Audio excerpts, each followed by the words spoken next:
Vamos a mirar el texto de esta mañana en Primera de Pedro.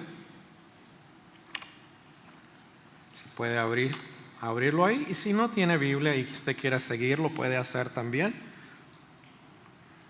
Versículo 11, vamos a leer hasta el versículo 17. Bien, listo, sigan conmigo.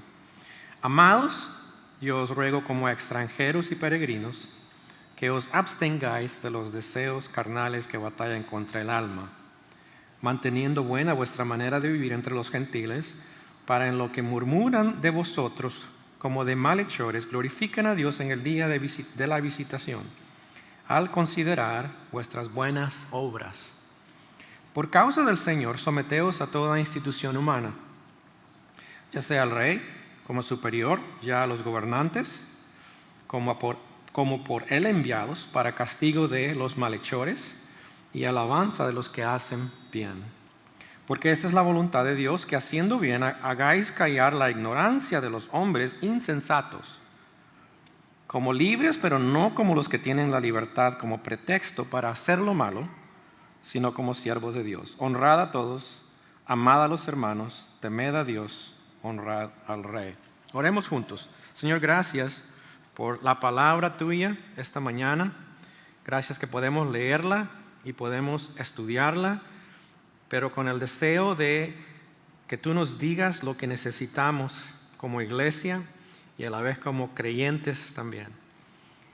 Gracias te damos que podemos tener este tiempo. Gracias por el tiempo que hemos pasado ya alegrándonos en ti, cantando cantos de alabanza y el tiempo de la Santa Cena. Gracias por ello también. Rogamos esta mañana también estés obrando en las necesidades nuestras. Sé que todos nosotros tenemos necesidades de diferentes índole. Quiero pedirte que en esta mañana tú estés obrando en medio de lo que estamos haciendo y que nos des el enfoque que necesitamos para escuchar la voz tuya y dejarnos guiar por ti. Rogamos que des conforte a aquellos que están pasando tribulación y angustia, aquellos que están en enfermedad también, muchos de ellos debido al COVID. Queremos rogarte que traigas restauración a sus vidas, que no permitas que Satanás use esto como tropiezo para sus vidas, sino que puedan glorificarte en medio de esa situación. Provee para aquellos que también están necesitados de trabajo y necesitan ese sustento diario. Rogamos que puedas proveer todo lo que ellos necesitan. Y los que hemos tenido todo, Señor, agradecemos que nos has dado abundantemente y que podamos también usarlo para compartir con aquellos que necesitan en estos momentos. Y una vez más, encomendamos este tiempo a ti, en el nombre de Cristo. Amén. Puede sentarse. Esta mañana tenemos la oportunidad de mirar este texto, la manera de vivir en el mundo. El tema que hemos estado viendo es personas redimidas y cómo como personas redimidas, rescatadas por el Señor, vivimos en el mundo. Es una pregunta muy fundamental para nosotros. ¿Cómo vivir en el mundo? Bueno, para algunos quizás dirían, eso es fácil, vivir en el mundo, pues vivamos simplemente. No, la idea es cómo vivimos en un mundo donde sabemos que no encajamos ya debido a que somos personas redimidas, rescatadas del pecado. ¿Cómo nosotros vivimos dentro de ese mundo? ¿Qué es la manera de vivir que Dios quiere para nosotros? Es una pregunta muy fundamental y Pedro nos contesta esa pregunta. Y comenzando de este verso en particular hasta el capítulo 4, versículo 17, Pedro comienza la parte práctica de cómo vivir como inmigrantes residentes, como peregrinos o expatriados en este mundo. Y él nos muestra en este texto cómo podemos vivir en este mundo. Para vivir en este mundo que rechaza la verdad, que ataca a los creyentes, ¿cómo vivimos? Pedro ya nos ha dicho, hemos salido de las tinieblas a su luz admirable. Esa es una luz maravillosa, muy diferente a la que nosotros estamos acostumbrados a vivir. Es ahí donde nuestra luz tiene que ser evidente a las personas, en nuestros hogares, en nuestro trabajo, en la escuela, en el lugar donde pasamos tiempo. La manera de vivir debe de ser evidente como personas santas, una nación santa. Debemos vivir santamente en toda nuestra manera de vivir, dice Pedro. Ahora Pedro va a comenzar lo práctico sobre cómo vivir esa vida. Y aquí instruye a la comunidad de Dios en Asia Menor dos aspectos relacionados con nuestra manera de vivir en el mundo.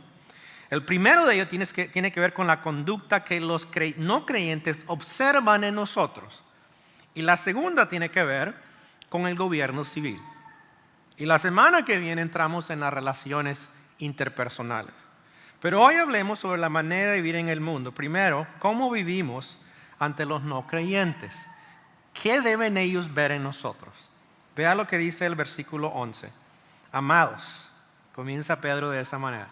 Amado es un término ahí que realmente, ya sea Pedro está refiriéndoles a ellos como amados de Dios, que es lo que hemos mirado en esta carta, y eso no es cuestionable, sabemos que eran amados de Dios, dice amados de Dios, pero también Pedro, aunque no les conocías, unido en ese amor de Cristo, se refiere a ellos como amados, amados de Dios.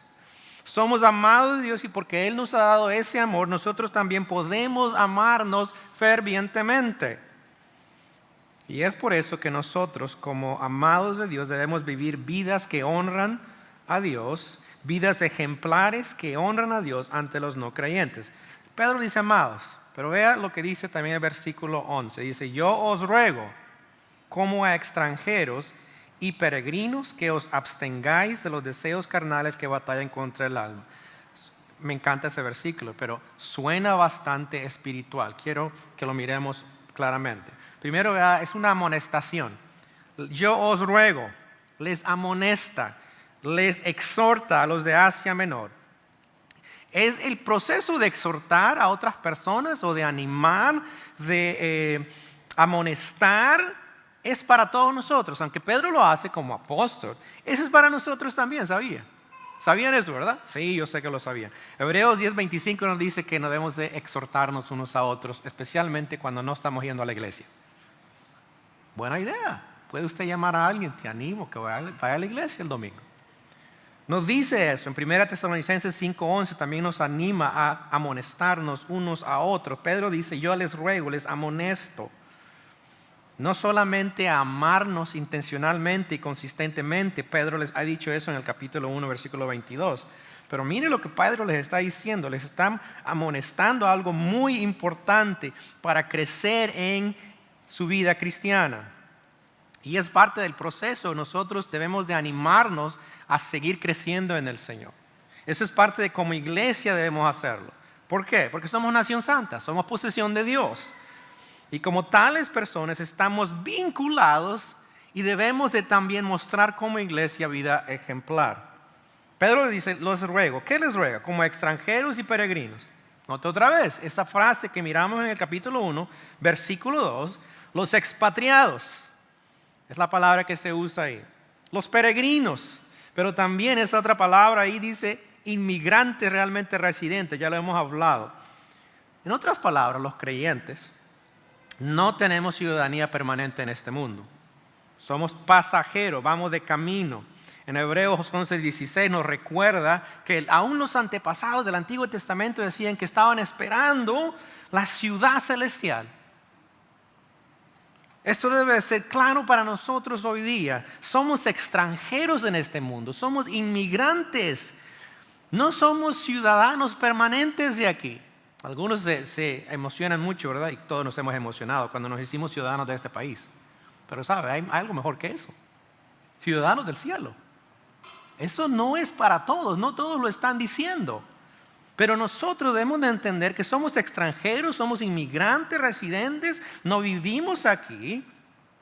Y los creyentes de Asia Menor es muy posible que habían sido desplazados de su lugar de nacimiento. Quizás no tenían ciudadanía ahí. No solamente eso, quizás no tenían los derechos que otras personas tenían. No tenían los privilegios de participar quizás en algunas actividades cívicas. No tenían libertad aún en los aspectos religiosos. Como creyentes quizás eran marginados, discriminados. ¿Qué debían hacer ellos? ¿Debían ellos de adaptarse a la cultura que estaba ahí? Pedro dice, no, no es eso. ¿Debían ellos de levantarse y pedir demandas al gobierno que los hiciera residentes? No, no les dice eso, como vamos a ver inmediatamente. Eso es igual para nosotros. ¿Qué nos manda el Señor si nosotros somos discriminados? ¿Qué nos manda el Señor si nosotros somos marginados? ¿Qué nos manda a nosotros si la gente nos empieza a rechazar por ser creyentes? Es lo que vamos a mirar en esta mañana. Lo que Pedro les dice a ellos aplica a nosotros en nuestro tiempo. Vea lo que les dice. Usted podría decir, bueno, les va a decir que peleen sus derechos. No, vea lo que dice. Que os abstengáis de los deseos carnales que batallan contra el alma. Hay una guerra, dice Pedro. Hay una batalla y no es contra el gobierno. Hay una batalla, esa es la palabra, es guerra. Hay una pelea, pero no es contra el gobierno, no es contra la cultura. ¿Es contra qué? El alma. Ahora, la palabra alma no quiere decir solamente algo espiritual ahí. Es la vida completa de la persona. Hay una batalla por tu vida, por todo lo que tú eres. Hay una batalla. ¿Y esa surge dónde? Dice Pedro. ¿De dónde surge esa batalla? ¿Exterior o interior? Es interior. Vean lo que dice. ¿Se origina en qué? Deseos carnales. Esa palabra suena también muy rara para algunas personas y otros ya dicen, sí, la carne. Bueno, déjenme explicarlo. Esos deseos carnales es lo que la Biblia llama los deseos pecaminosos que se originan con nuestra naturaleza cuando nacimos. Nuestro cuerpo, todas nuestras facultades mentales, emocionales y aún nuestros deseos han sido afectados por el pecado. Ese es, como dicen en inglés, el default. ¿Sabe qué es default? Es la condición base. Cuando algo se programa o se hace, o sea actividad o sea en computación, tiene un default. Cae siempre algo. Esa es nuestra base, condición base de nacimiento. ¿Es qué? Hacer lo contrario a Dios. Hacer nuestros deseos. Hacer nuestra voluntad. Esa herencia la recibimos de nuestros padres a través de ese ADN que ellos nos dejaron. Además, ahí envuelve también lo que hemos aprendido en el proceso hasta que conocimos a Cristo. Podemos añadir también, no solamente el ambiente en que crecimos, podemos también añadir que muchos de nosotros nacimos en un ambiente disfuncional y esto también nos afecta a nosotros. Por ejemplo, si fuimos rechazados, la tendencia nuestra va a ser ¿a qué cosa? Rechazar a otros. Si fuimos maltratados, la tendencia nuestra va a ser a vivir con amargura y resentimiento. Si crecimos en un ambiente de inseguridad, vamos a vivir buscando el favor y la aceptación de otros. Ese es nuestro default. ¿Me explico eso? ¿Está claro? Pedro dice, esos son los deseos. Esa es la inclinación natural y es contrario a lo espiritual, es contrario a lo de Dios. Cuando creemos en Cristo, Dios nos transforma espiritualmente, eso lo sabemos, para que nosotros podamos vivir de acuerdo a la verdad. Pero nuestros deseos todavía están ahí, no han desaparecido. Esas predisposiciones no desaparecen, están vigentes. Y siguen siendo parte de nuestra lucha diaria. ¿Cómo abstenernos de esos deseos? Muy interesante porque Pablo usa esta misma terminología en Gálatas 5. Usted sin duda ha leído eso, 5, 16 y 17. Digo pues, dice Pablo, andad en el Espíritu y no satisfagáis los deseos de humanos, la carne, los deseos naturales. Porque el deseo de la carne es contra el Espíritu y el del Espíritu es contra la carne. Y estos se oponen entre sí para que no hagáis lo que quisierais. Esa es la guerra que tenemos. Ahora usted quiere decir, ¿cuáles son esos deseos de la carne? Puede leer más adelante y yo no vamos a leer esta mañana. Pero Pablo da una lista de cosas que son manifestaciones del default, de la condición baja de nosotros. Y eso es cantidad de cosas. Pueden mirar la lista: enojo, ira, contienda, disensiones, herejías. La lista es grande. Y Pablo dice cosas como estas. La única manera de vencer estos deseos es, dice Pablo, ¿qué? Andad en el Espíritu. Debemos de estar controlados por el Espíritu. Y quiero decirte esto. Es posible que tú digas, bueno, me voy a abstener de ellos y voy a buscar ayuda. Voy a ir a terapia. Te va a ayudar, pero no te va a quitar nada de eso. Es bueno que tú digas, bueno, yo tengo que concentrarme más en ser más espiritual, tengo que entrar en la espiritualidad, en las disciplinas ascéticas. ¿Saben qué es eso, verdad? Es como más espiritual, más profundo, voy a sacrificarme más. Te voy a decir, eso no va a funcionar tampoco. Es muy claro, la Escritura dice, lo que funciona es andar en el Espíritu. Deja que Dios te controle. Deja que Dios te dé en tu vida el poder. Y cuando Dios te da el poder, resulta un fruto cuando caminamos en el Espíritu. ¿Qué dice la Biblia que es? Amor, gozo, paz, paciencia, benignidad, bondad, fe, mansedumbre. Entonces todas esas cosas y autocontrol vienen de caminar en el Espíritu. Eso es lo que es contrario a los deseos nuestros. Pedro dice, hay una guerra interna que tenemos como creyentes y nosotros debemos rechazar esa inclinación natural a hacer lo que nosotros queremos, aún en medio de una cultura que nos dice que lo que estamos haciendo no es agradable para ellos. Si ellos nos marginan, nosotros nos atacamos. Si el gobierno nos ataca, nosotros no le levantamos, como vamos a ver más adelante, para atacarles a ellos. Vivimos absteniéndonos de nuestros deseos que antes nosotros nos dejábamos guiar. Ahora, quiero decirte eso, si tienes esta lucha diaria, quizás dices, estoy cansado de esta lucha. Tengo buenas noticias. Es bueno que tengas esta lucha, porque muestra que eres creyente y que entiendes cuál es la verdad de Dios. Si no estás teniendo esa lucha, algo anda mal. O no eres creyente, o estás tan envuelto en la cultura, en el mundo, en tus propios deseos que no te das cuenta. Y necesitas que Dios te ayude.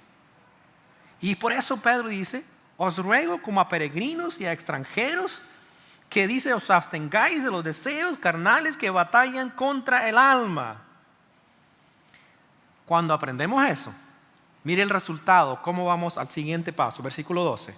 Manteniendo vuestra conducta, vuestra manera de vivir manteniendo buena vuestra manera de vivir entre los gentiles.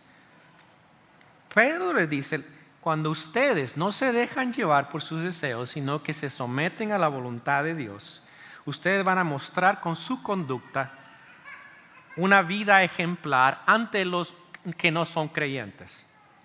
Y luego dice Pedro aquí, para que glorifiquen a Dios en el día de la visitación al considerar vuestras buenas obras.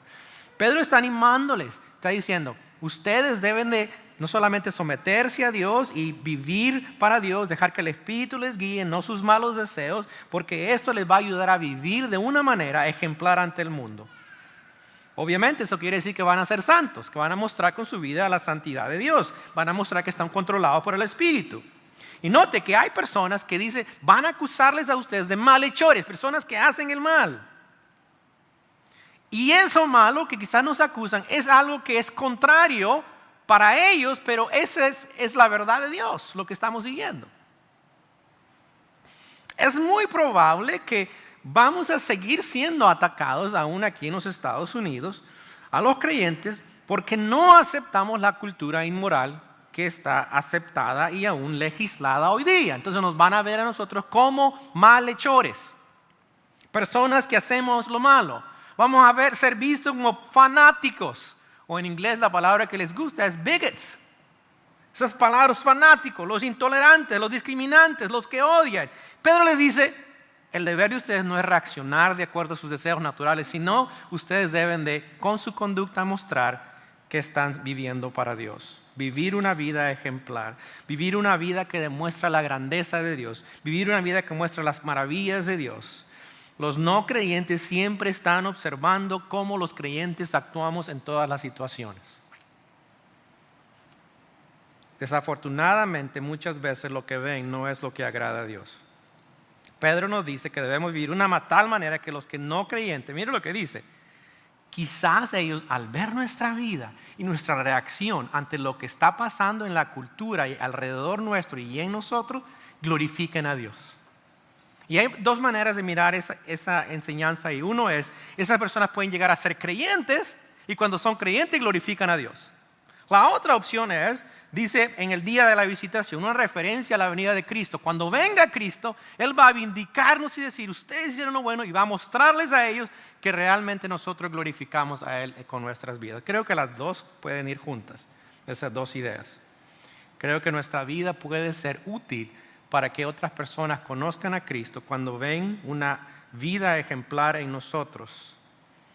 Pero también sé que si no es así, cuando el Señor venga a juzgar, Él va a mostrar que vivimos de acuerdo a su voluntad y Él va a glorificar.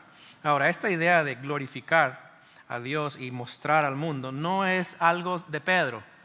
Bueno, estamos diciendo, Él lo escribió de parte del Señor, le guió, pero vea, en Mateo 5:16 nuestro Señor dijo esto: así alumbre vuestra luz delante de los hombres. Y el Señor dice, quiero que la luz de ustedes alumbre a los hombres, para que vean vuestras buenas obras. Dios quiere que nuestras vidas demuestren las buenas obras, una vida ejemplar, y glorifiquen a vuestro Padre que está en los cielos. Esto va a despertar interés en las personas no creyentes y va a darnos oportunidad de compartir el Evangelio y ellos van a glorificarle a Él. Eso es lo que está diciendo Pedro, que nosotros debemos vivir de tal manera que las personas ven la diferencia, ven que servimos a Dios en medio de la presión, en medio de la cultura, en medio de las situaciones, ven algo diferente. Y eso les apela a ellos, les da interés en conocer más acerca de la fe en Cristo. Esta semana comencé a leer un nuevo libro y se llama Sorprenda al Mundo. Ese título está bien llamativo. Miren lo que dice este autor. Dice que como creyentes debemos de vivir tal vidas que sorprendan al mundo, que ellos van a querer hacer preguntas. Da un paso atrás. No lo muestra todavía esto. Quieren que mostrar al mundo y que el mundo se sorprenda y empiecen a hacer preguntas. Lo que él dice que en la iglesia eso sucedió. Si quieres poner antes de eso, ponga solamente la portada para que la gente no esté leyendo todavía. Quiero explicar un poquito el contexto. Uno más, antes. La portada solamente. No, no es ese. La portada del libro. ¿Esa era? ¿Era este? Aquí ese es el libro. Vean lo que dice, que la iglesia al comienzo, esto es lo que sucedió. Lo que pasó, dice, es que la iglesia se empezó a distinguir por su fe. ¿Qué hacía la iglesia que no se miraba ahí? Estaban dando de comer a los necesitados sin importar el estatus social. Recibían a los marginados, recibían a los esclavos, recibían a las mujeres. Todo eso en el contexto de la primera generación de cristianos era que no eran aceptados, no eran valorados, y la iglesia empezó a tomarlos. Y miren, él dice, el autor en la página 11, dice que la iglesia era la sociedad alternativa más sorprendente. Quiere decir que ellos miraban la opción del mundo y miraban a los cristianos y decían, wow, esa es la segunda opción. Pero claramente mostraban ciertos hábitos, dice el autor, ciertas prácticas que ellos hacían que les mostraba al mundo a Cristo. Y ellos se sorprendían y ellos querían saber y podían tener esa comunicación con ellos acerca del Evangelio. Entonces esa es la tesis del libro, es que tenemos que tener ciertas prácticas o hábitos que hacen que otros creyentes tengan deseo de conocer la fe en Cristo. Me interesó mucho. ¿Qué son esos hábitos? Y los hábitos están en forma acróstica. En inglés me gusta más, pero se lo voy a compartir en español. Átomo. Cada uno de ellos corresponde a un valor. Así muestra la siguiente.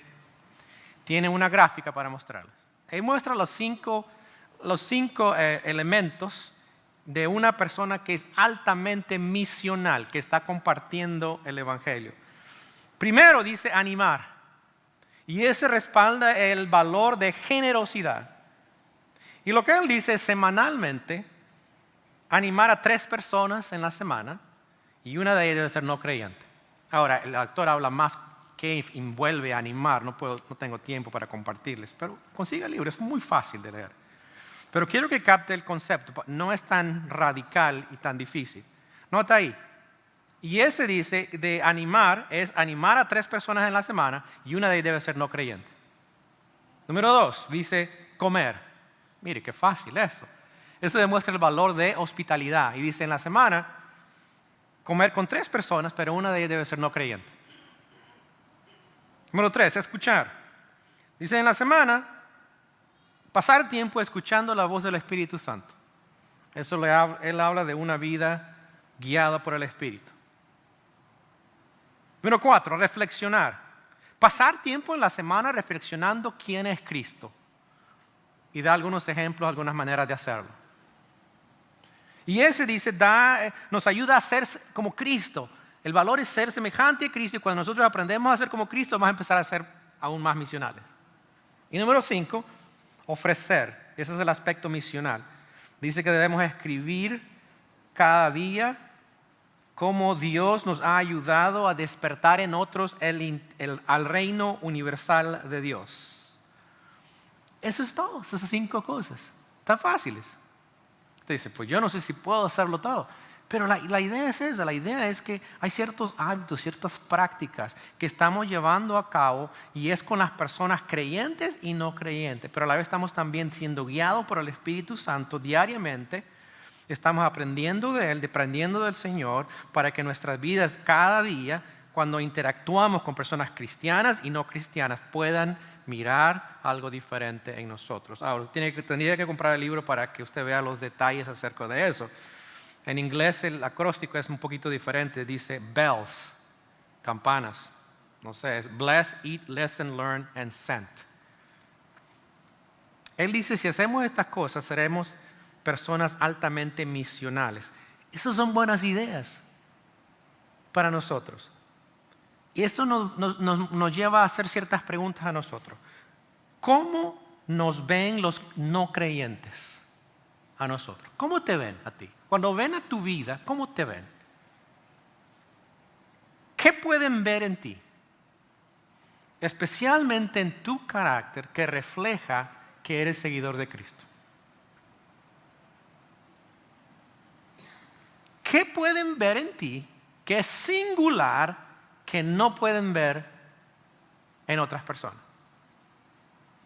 Esa es la idea de este libro. El hombre dice, si la iglesia simplemente hace lo que todo el mundo hace, y aún dice, ir a dar de comer a los pobres, por ejemplo, todo el mundo quiere hacer eso.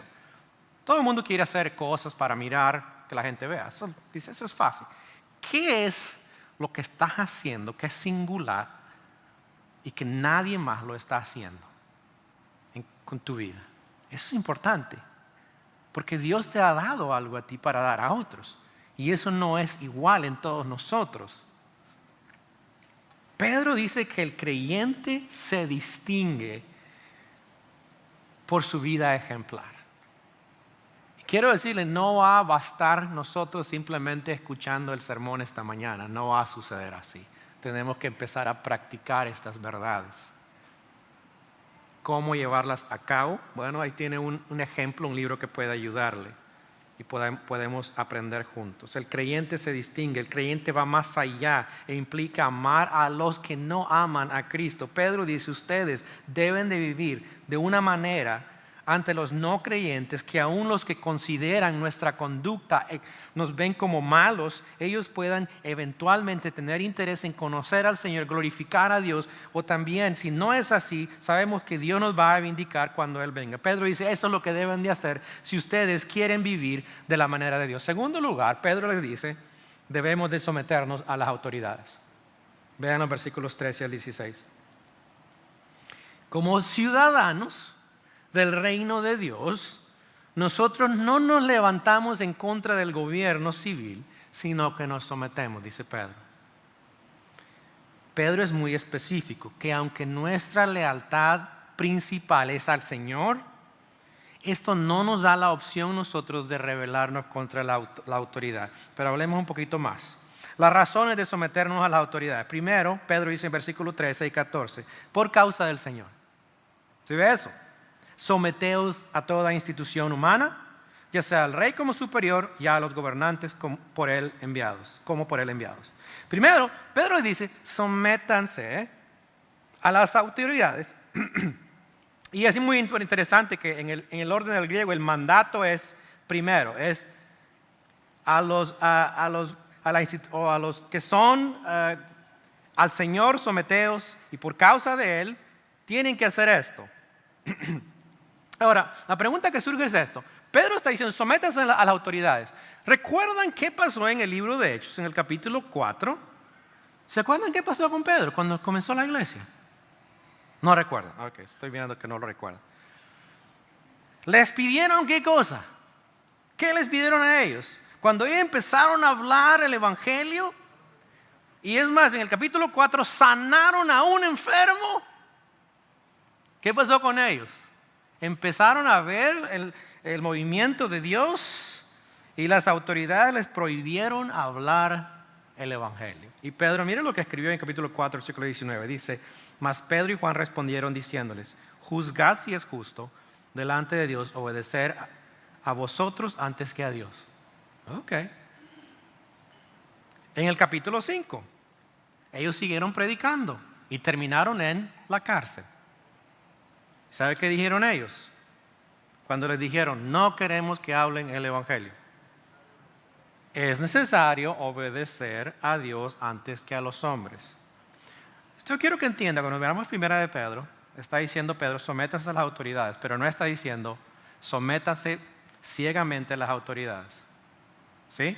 Está diciendo, porque miramos el contexto en Hechos, que cuando los que están en autoridad nos mandan a hacer algo contrario a lo que Dios manda, en ese caso nos sometemos. Pedro es muy claro en el libro de Hechos. Debemos de resistir obedeciendo primero a Dios. Esto puede implicar, si nosotros lo hacemos, puede implicar repercusiones físicas y aún cárcel. Ninguno de nosotros ha experimentado eso aquí, yo lo sé. Puede suceder, y quiero decirle que puede llegar ese momento que nosotros tenemos que decidir obedecer a Dios o obedecer a los hombres. Pero Pedro dice, sométese a todas las autoridades, a todo ser humano. Es más, interesante la palabra que se usa ahí, que está traducida para nosotros, dice a toda institución humana. Esa palabra institución es una interpretación. Lo que literalmente dice aquí es esto: sométanse a todo ser humano, a las autoridades. ¿Está claro? Está hablando del concepto de aquí están estas personas humanas. Y ese es el énfasis de Pedro. Ellos no son Dios. Dios es Señor, como vamos a ver más adelante. Pero él dice, Dios nos manda que también nos sometamos a estas personas que están en autoridad. Primero dice, sométanse a ¿quiénes? Al rey. No tenemos rey. Qué bien, dice, no tengo que someterme a nadie. Bueno, la idea es la persona que está gobernando. ¿Sabe quién era en ese entonces? Posiblemente Nerón. Un hombre, un emperador maniático, vulgar, todo lo que puede, todos los adjetivos malos que usted pueda pensar, piénselo. Ese era él.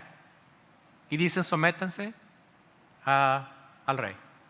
No solamente eso, dice también a los gobernadores, dice ahí, porque esos gobernadores, los que eran los procónsules, eran los que gobernaban las demás áreas.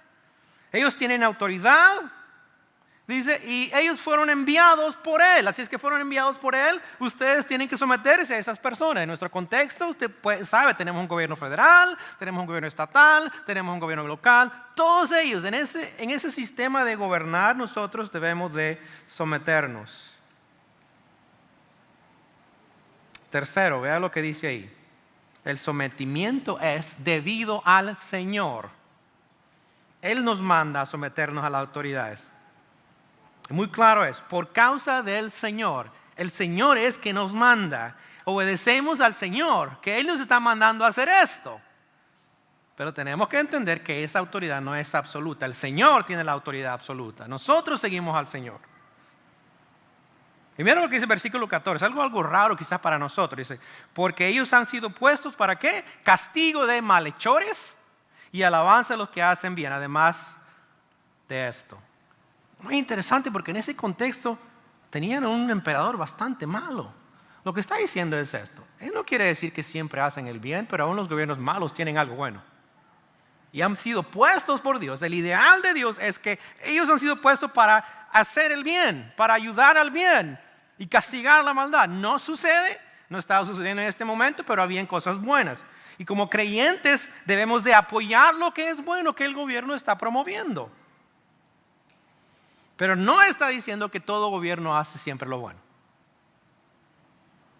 En caso del cristiano, debe obedecer las leyes que no contradicen la palabra de Dios e impiden el señorío de Cristo en nuestras vidas. Para nosotros es un concepto bastante foráneo, ¿ok? Pero vamos llegando por ahí. Las leyes que tenemos hoy día, leyes inmorales, por lo menos en los Estados Unidos, no son mandativas, compulsivas, no son leyes que estamos obligados por ahora a seguir. Y podemos decir, ok, tenemos la libertad, no lo vamos a hacer.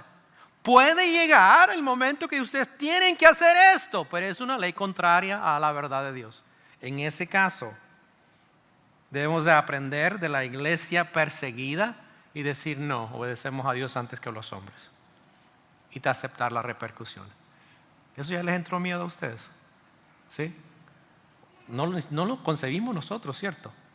Pero no pensemos que podemos, que nunca llegará a nosotros. Pedro dice eso. Mira el propósito de someterse a las autoridades, versículos 15 y 16. Porque esta es la voluntad de Dios. Es la voluntad de Dios. Mira lo que dice más adelante. Dice, para que haciendo bien hagáis callar la ignorancia de los hombres insensatos. En otras palabras, dice, el creyente no ha sido llamado para ser un agitador político que subvierte el gobierno. La voluntad de Dios es que el creyente se someta a las autoridades. Esto demuestra su deseo de hacer el bien a todos, a la comunidad. Y ellos pueden ver el testimonio del creyente como alguien que se somete a las autoridades. Obviamente, cuando estamos hablando de leyes que son buenas y ayudan a otros que no van en contra de lo que creemos y la palabra enseña. Quiere decir que tenemos esa obligación de Dios de hacerlo, porque es la voluntad de Él. Ahora, muchos hoy día piensan, por ejemplo, que los creyentes que se oponen al aborto están en contra de los derechos de las mujeres. Y es muy posible que nos ven a nosotros como malhechores. En ese caso, no estamos obligados tampoco a ni seguir esa ley y podemos decir, no vamos a aprobar eso. Pero eso no, nos ven como malhechores, pero Pedro dice, ustedes traten de vivir la vida obedeciendo lo que es bueno, lo que es establecido por el gobierno, pero siempre y cuando no va en contra del plan de Dios. Y si hay algo en contra de Dios, decimos no, pero lo hacemos respetuosamente. Decimos no podemos apoyar algo que considera que está haciendo daño a otra persona. Nuestros derechos no son más importantes que los derechos de otros también, especialmente un bebé. Creemos en los derechos de todos, pero nuestros derechos jamás deben causar daño a ninguna persona, incluyendo a un bebé en el vientre. Además, debemos de buscar maneras de beneficiar, llevando a cabo obras que ayuden a la comunidad. Dice Pedro, eso va a hacer callar a las personas, hombres ignorantes e insensatos. Quiere decir que ellos van a mirar nuestra conducta, nuestro deseo de hacer bien a la comunidad y no van a hallar de qué acusarnos, porque están viendo el bien nuestro. Ahora, pero si empezamos a actuar como políticos, empezamos a hacer revueltas y a hacer demandas, nos van a ver y decir qué cosa. ¿Qué atractivo es eso a lo que vemos aquí? El mundo lo hace y nosotros igual. No, eso Pedro dice, las buenas obras de ustedes en la comunidad deben mostrar, aún aquellas personas que son ignorantes, va a callar sus bocas y decir, wow, ellos están haciendo más que otros. Y Pedro dice, mire algo muy importante también, que como creyentes debemos de hacer esto porque realmente no tenemos excusa. El llamado nuestro es tratar de vivir en paz con todo. En Romanos 12:18, algo muy similar lo dijo Pablo, dice, si es posible en cuanto dependa de vosotros, estad en paz con todos los hombres. Esa es la idea de Pedro también. Vivan en paz en nuestra comunidad, busquen maneras de servir, de ayudar.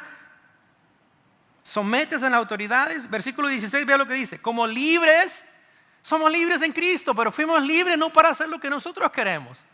Fuimos libres de la esclavitud del pecado, no para seguir en lo mismo. No tenemos esa libertad para seguir adaptándonos en la cultura, ni seguir cosas que son contrarias a la voluntad. Somos libres, pero vea lo que dice Pedro. Pero no como los que tienen la libertad como pretexto para hacer lo malo. Pero dicen, no, vivir como ustedes quieren tampoco es eso. Y vea la última frase, sino como esclavos de Cristo. Somos esclavos de Dios. La vida que debemos vivir ante el mundo es mostrando, soy esclavo de Cristo. Lo que Él me mande voy a hacer. Voy a obedecer a las autoridades. Voy a hacer el bien. Voy a vivir de una manera que es ejemplar. Vea el versículo 17. Pedro termina diciendo, no solamente debemos someternos a las autoridades y que nos manda a seguir al Señor en todas las esferas o áreas de nuestra vida. Nos dice en el área social, honrad a todos. Nos manda que debemos honrar a todas las personas en general. Toda persona que es creada por Dios debe mostrarle respeto. No hay excepción, no hay excepciones culturales, no hay excepciones religiosas, raciales, étnicas, lingüísticas, económicas, de idiosincrasia o de aptitudes. El honor, dice, es para todos. Todos, ustedes creyentes, honremos a todas las personas, dice. Segundo, dice, amad a los hermanos. También debe haber ese amor congregacional. Es más, la palabra hermanos es fraternidad o hermandad. Amen a la hermandad. ¿Quiénes son? Todos los que son creyentes en Cristo. Nosotros somos la hermandad. Amen a la hermandad. Amémonos unos a otros. Pedro lo dice eso muy claramente. Dice, temed a Dios. Ese es el área espiritual. Él es el juez justo de toda la tierra. Merece ser temidos por todos. Él es el ser supremo que nosotros tememos. Nuestra lealtad es a Él, por eso debemos temerle. El temor a Dios nos va a ayudar a vivir vidas santas, rechazando los deseos de nuestra carne. Y nos va a ayudar a honrar a otras personas, nos va a ayudar a amarnos unos a otros. Pero a Él debemos temer. Y por último dice, honrad al rey. La misma palabra, honrar, respeto, que está diciendo, dérsenla a todos, también denle al rey. Denle al que está en autoridad. Teman a Dios, honren al rey. El que merece el temor es Dios, no el rey. Debemos de honrar al gobierno debido a su posición. Pero solo Dios merece ser temido y merece toda nuestra lealtad, no el rey, no el gobierno. Pero eso no quiere decir que no respetamos el gobierno. Como el pueblo de Dios hemos sido llamados a ser diferentes, siguiendo las normas del Señor. Debemos de obedecer lo que Él nos manda en estas 4 áreas de nuestra vida.